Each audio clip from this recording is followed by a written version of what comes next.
Hello students, welcome back to the online session on basic electronics. In this session we'll be learning about photodiode. Okay, so let's get started. So in photodiode, it's an application of semiconductor diode which you studied, that is PN junction diode. A photodiode is a semiconductor diode that converts light into an electrical current. Okay, as the name indicates, photodiode, that is, it is conversion of light energy into electrical energy. And if you see the symbol, it is representation is same as the PN junction diode, but here you can see the arrow that is marked inward. Okay, so that means the light is falling into this junction. Okay, so that is the definition of photodiode, or it is a semiconductor device that converts light into an electrical current. So how does a photodiode look like? So you can see here there is a transparent a mirror kind which will illuminate light into it. Okay, so let us see how this photodiode works, how it converts light energy into electrical energy. Okay, and what is its construction, or how is the circuit operation? Let us see that. Okay, a photodiode is a PN junction, that is silicon or germanium diode, which operate in reverse bias region. This is very important. So it is operating in reverse bias condition. Okay, so if you see here, the P side is connected to the negative terminal, and here N side is connected to the positive terminal. So it is working in reverse bias. So very important, that is photodiode is working in reverse bias condition.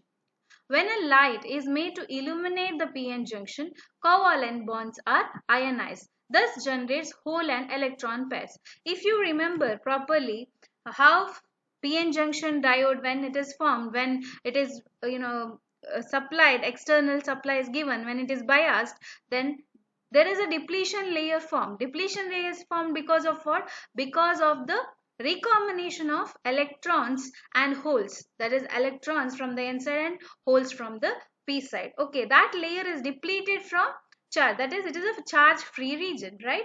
So here in case of photodiode, what is happening is it is again in reverse bias condition, and in PN junction diode, the diode is in off state when it is reverse bias. That means it will have a small current, very negligible current, that is in microamperes, that is called reverse current. Okay, so small amount of current that is due to the minority carriers is produced. Okay, but what happens when the light is illuminated into the PN junction?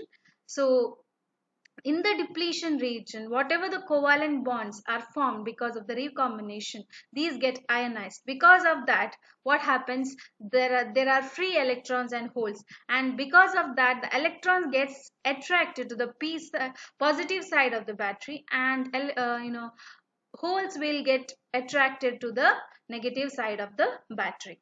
Okay, so this is actually the working of a photodiode. So let us be more precise, because we have to see at what moment of time that covalent bond gets ionized. Okay, so photocurrents are produced due to generation of electron hole pairs. Okay, due to this generation of free electron hole pairs, photocurrents are produced because of the illumination of light.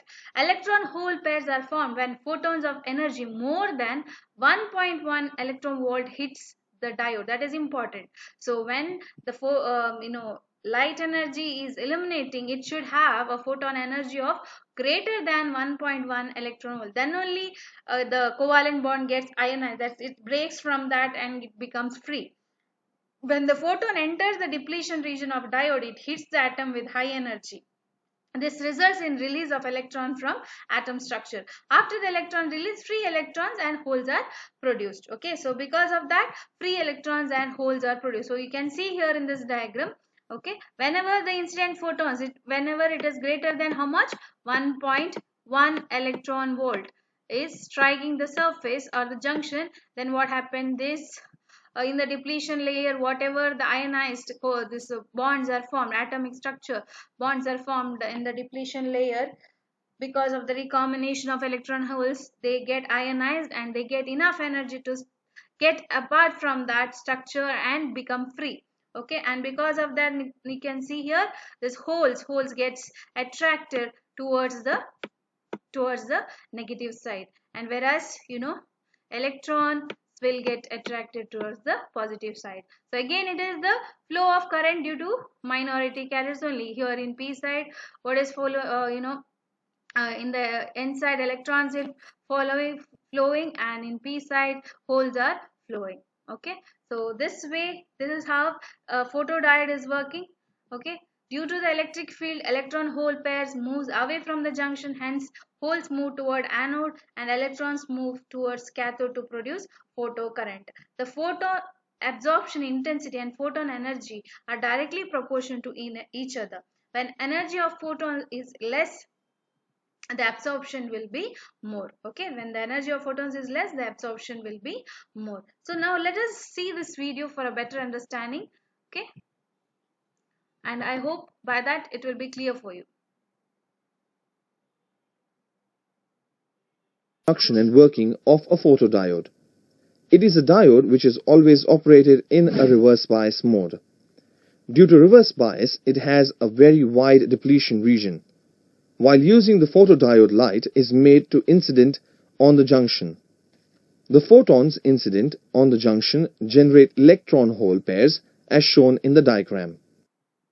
Being in the reverse bias mode, holes get attracted towards the P region by negative terminal of the battery, and electrons get attracted towards the N region by positive terminal of the battery.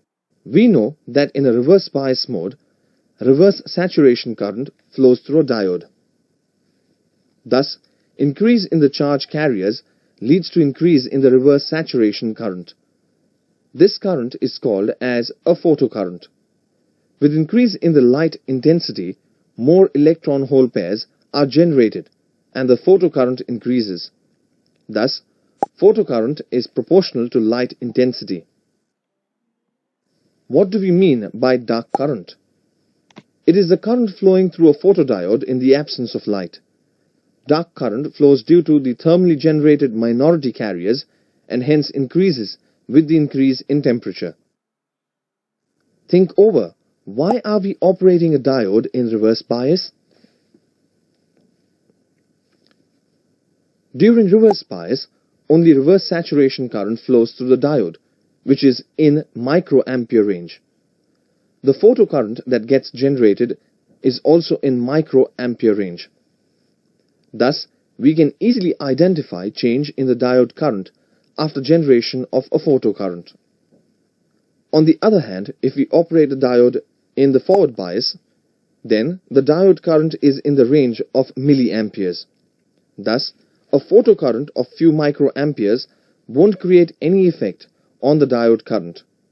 Thus, we operate a photodiode in a reverse bias mode always. Let's see the advantages and disadvantages of photodiodes. Advantages of photodiodes are high sensitivity and high speed of operation.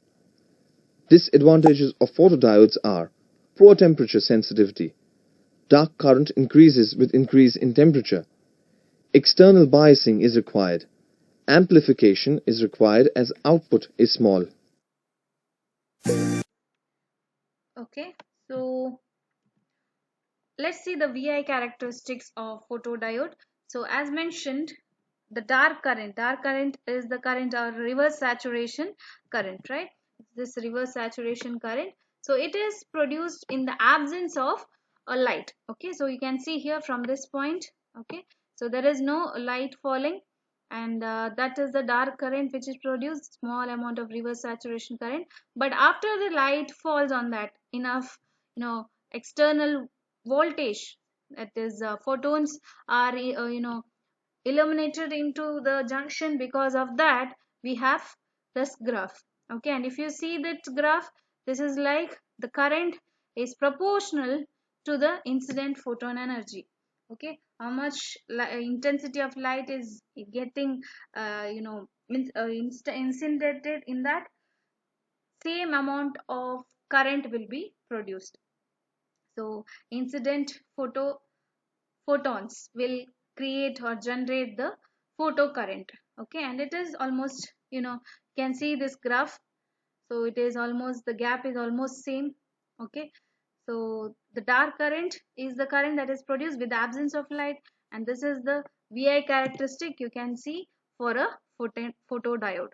Okay, so I hope photodiode is clear with its explanation, its working, and the VI characteristics. Thank you.